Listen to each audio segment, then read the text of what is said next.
아침에 나로 주의 인자한 말씀을 듣게 하소서. 성도 여러분 안녕하세요. 수요일입니다. 오늘도 하나님의 은혜가 여러분들의 삶의 자리에 가득하기를 간절히 소망합니다. 말씀 한 곳 봅니다. 창세기 17장 15절부터 27절까지의 말씀을 봉독해 드립니다. 하나님이 또 아브라함에게 이르시되 내 아내 사레는 이름을 사레라 하지 말고 사라라 하라. 내가 그에게 복을 주어 그가 내게 아들을 낳아주게 하며 내가 그에게 복을 주어 그를 여러 민족의 어머니가 되게 하리니 민족의 여러 왕이 그에게서 나리라. 아브라함이 엎드려 웃으며 마음속으로 이르되 100세 된 사람이 어찌 자식을 낳을까? 사라는 90세니 어찌 출산하리요 하고 아브라함이 이에 하나님께 아뢰되 이스마엘이나 하나님 앞에 살기를 원하나이다. 하나님이 이르시되 아니라 내 아내 사라가 내게 아들을 낳으리니 너는 그의 이름을 이삭이라 하라. 내가 그와 내 언약을 세우리니 그의 후손에게 영원한 언약이 되리라. 이스마엘에 대하여는 내가 내 말을 들었나니 내가 그에게 복을 주어 그를 매우 크게 생육하고 번성하게 할지라. 그가 12두령을 낳으리니 내가 그를 큰 나라가 되게 하려니와 내 언약은 내가 내년 이 시기에 사라가 내게 낳을 이삭과 세우리라. 하나님이 아브라함과 말씀을 마치시고 그를 떠나 올라가셨더라. 이에 아브라함이 하나님이 자기에게 말씀하신 대로 이 날에 그 아들 이스마엘과 집에서 태어난 모든 자와 손으로 산 모든 자 곧 아브라함의 집사람 중 모든 남자를 데려다가 그 포피를 베었으니 아브라함이 그의 포피를 벤 때는 99세였고 그의 아들 이스마엘이 그의 포피를 벤 때는 13세였더라. 그날에 아브라함과 그의 아들 이스마엘이 할례를 받았고 그 집의 모든 남자 곧 집에서 태어난 자와 돈으로 이방 사람에게서 사온 자가 다 그와 함께 할례를 받았더라. 아멘. 우리는 말할 때 잃어버린 10년, 잃어버린 20년 이런 표현들을 합니다. 일본이라는 나라가 경제적으로 정체되어 있는 그 상황을 보면서 잃어버린 20년이라는 그런 표현들을 하죠. 시간은 지났는데 많은 것들은 변화가 일어났는데 뒤로 퇴보하거나 그대로 멈춰있는 그러한 상태들을 보면서 지나간 그 시간들이 허송세월이었다. 잃어버린 시간과 같았다. 라고 그렇게 표현하는 것을 잃어버린 10년, 잃어버린 20년 이런 표현들로 합니다. 아브라함이 하나님으로부터 부름을 받았을 때가 75세였습니다. 그가 갈대아 우르에서 하나님의 부름을 받고 일어나 순종해서 하나님이 지시할 땅으로 가십니다. 근데 하나님께서 아브라함이 75세 때 그를 부르시면서 그에게 하늘의 별처럼 바다의 모래처럼 많은 자손을 주겠다고 약속을 하시거든요. 그런데 그 약속을 하신 이후에 10년이라는 시간이 지납니다. 그런데 아들 하나 없어요. 10년이 지나서 아브라함이 86세가 됩니다. 아브라함은 자기가 하나님으로부터 아들을 얻을 것이라고 믿고 기다렸는데 아들을 낳지 못하자 사레와 아내와 상의를 해서 인위적인 방법으로 사레의 몸종인 하갈을 첩으로 맞아서 그를 통해 이스마엘을 낳게 됩니다. 아브라함이 86세 때 이스마엘을 낳게 되는 거예요. 그런데 하나님께서 다시 아브라함에게 임하셔서 아들을 주겠다고 또 다시 약속을 또 하십니다. 그러니까 아브라함이 속으로 뭐라고 말하냐면 하나님이 이제 제 나이가 86세인데 어떻게 아들을 낳습니까? 아들을 주실 생각하지 마시고 제가 낳은 아들이나 잘 살 수 있도록 도와주세요 라고 속으로 그렇게 말합니다. 그런데 하나님께서 아브라함에게 다시 아들을 주시겠다 약속을 하셔요. 어제 본 것처럼 17장 1절에 보면 하나님께서 아브라함이 99세 때에 다시 임하십니다.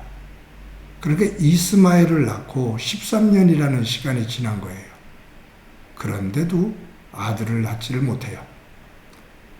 아브라함과 사라 사이에 아들이 없어요. 그러니 또 13년이라는 시간은 잃어버린 시간입니다. 그런데 하나님께서 다시 또 아브라함에게 아들을 주시겠다고 약속을 하십니다. 여러분 어제 말씀드렸죠? 하나님께서 아브라함에게 아들을 주시겠다고 75세 때 부르시면서 그 약속을 하셨는데 99세, 즉 100세예요. 25년이 지나요. 아브라함이 기다렸지만 하나님도 기다리신 시간입니다.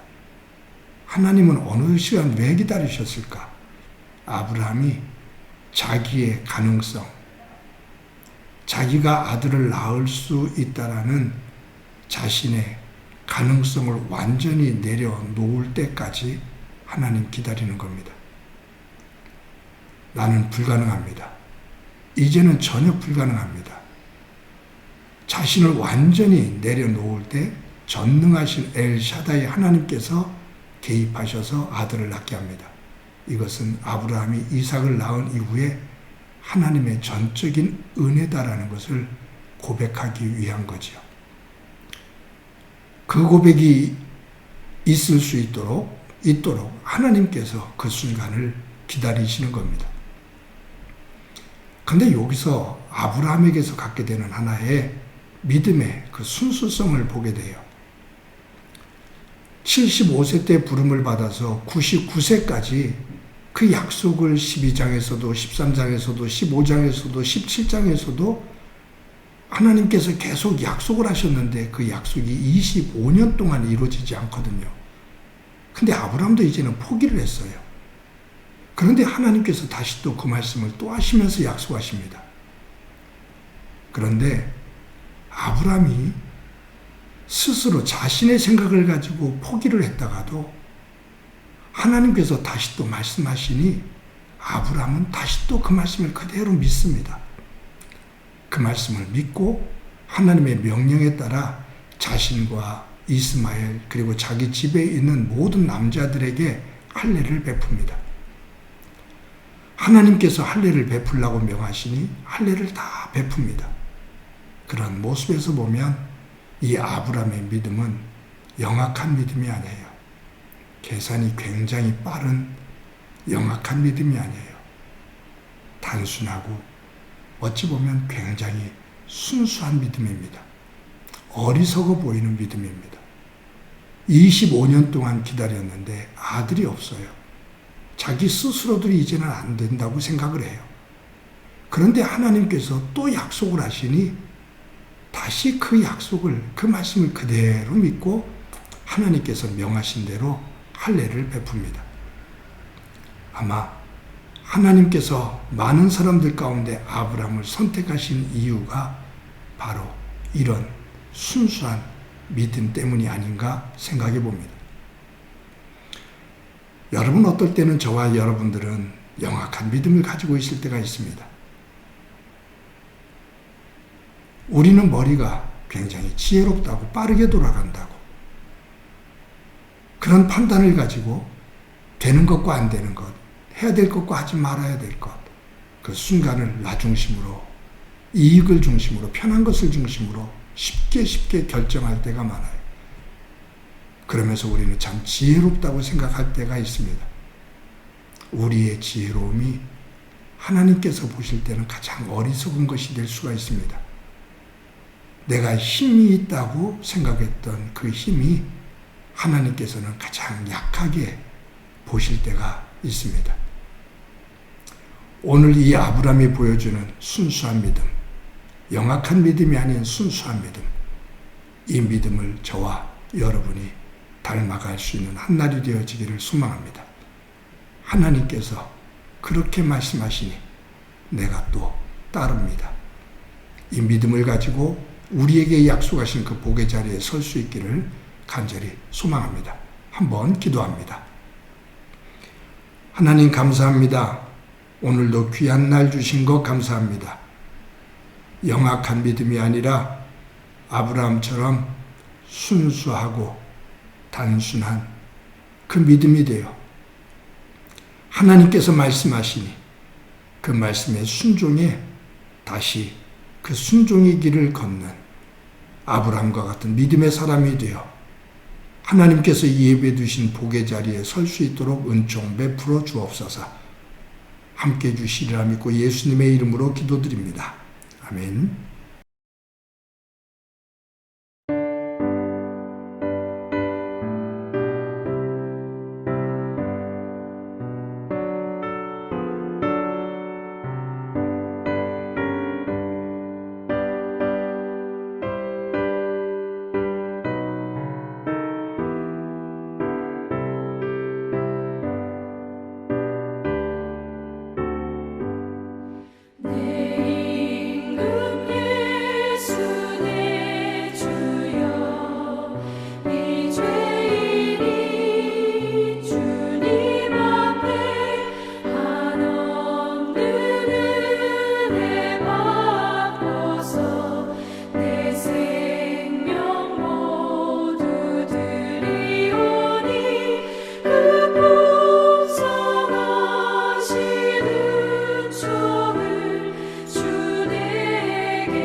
주시오